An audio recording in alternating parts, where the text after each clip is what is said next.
Hello, little ones. It's Gigi, and today we are going to start reading Charlotte's Web by E.B. White. And today we are going to read Chapter 1. Chapter 1, Before Breakfast. "Where's Papa going with that axe?" said Fern to her mother as they were setting the table for breakfast. "Out to the hog house," replied Mrs. Arable. "Some pigs were born last night."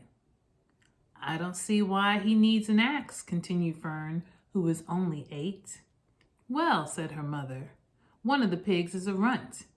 It's very small and weak, and it will never amount to anything.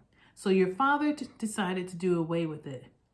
"Do away with it?" shrieked Fern. "You mean kill it just because it's smaller than the others?" Mrs. Arable put a pitcher of cream onto the table.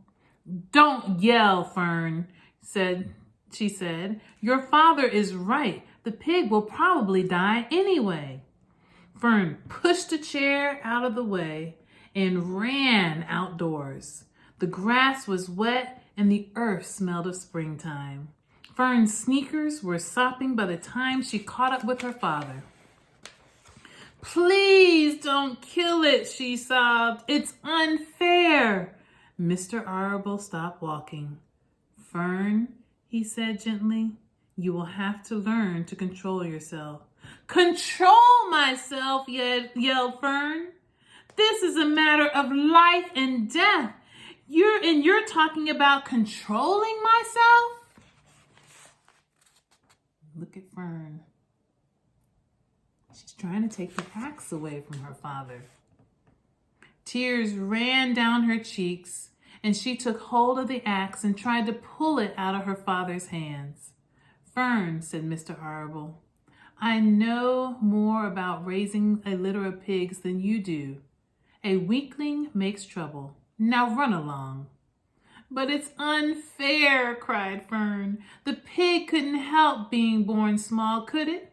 If I had been born very small at birth, would you have killed me?" Mr. Arable smiled. "Certainly not," he said, looking down at his daughter with love. "But this is different. A little girl is one thing, and a little runty pig is another." "I see no difference," replied Fern, still hanging on to the axe. "This is the most terrible case of injustice I ever heard of." A queer look came over Mr. John Arable's face. He seemed almost ready to cry himself. "All right," he said. "You go back to the house, and I will bring the runt when I come in. I'll let you start it on a bottle like a baby. Then you'll see what trouble a pig can be."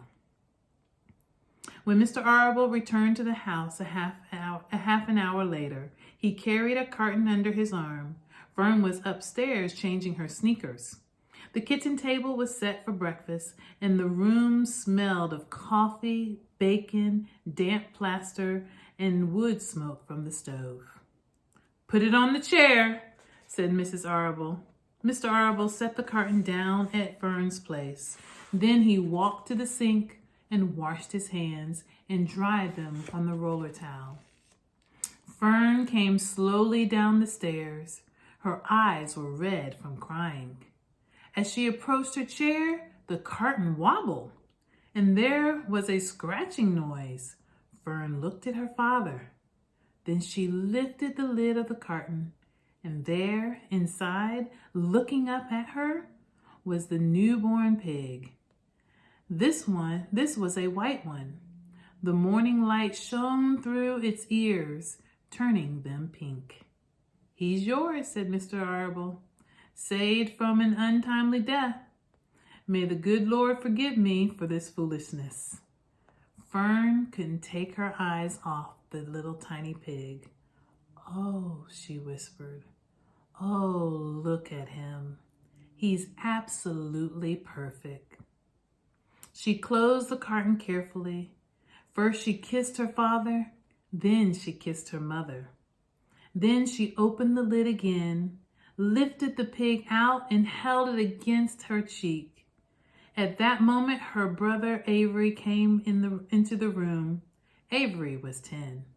He was heavily armed, an air rifle in one hand and a wooden dagger in the other. "What's that?" he demanded. "What's Fern got?" "She's got a guest for breakfast," said Mrs. Arable. "Wash your hands and face, Avery." "Let's see it," said Avery, setting his gun down. "You call that miserable thing a pig? That's a fine specimen of a pig. It's no bigger than a white rat." Look at Avery with his air gun. His 10-year-old brother teasing his sister. "Wash up and eat your breakfast, Avery," said his mother. "The school bus will be along in half an hour." "Can I have a pig too, Pop?" asked Avery.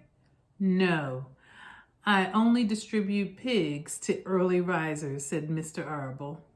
Fern was up at daylight, trying to rid the world of injustice. As a result, she now has a pig. A small one, to be sure, but nevertheless a pig. It just shows you what can happen if a person gets out of bed promptly. Let's eat. But Fern couldn't eat until her pig had a drink of milk. Mrs. Arable found a baby's nursing bottle and a rubber nipple. She poured warm milk into the bottle, fitted the nipple on top, and handed it to Fern. "Give him his breakfast," she said. So look at Fern. A minute later, Fern was seated on the floor in the corner of the kitchen with her infant between her knees, teaching it to suck from the bottle.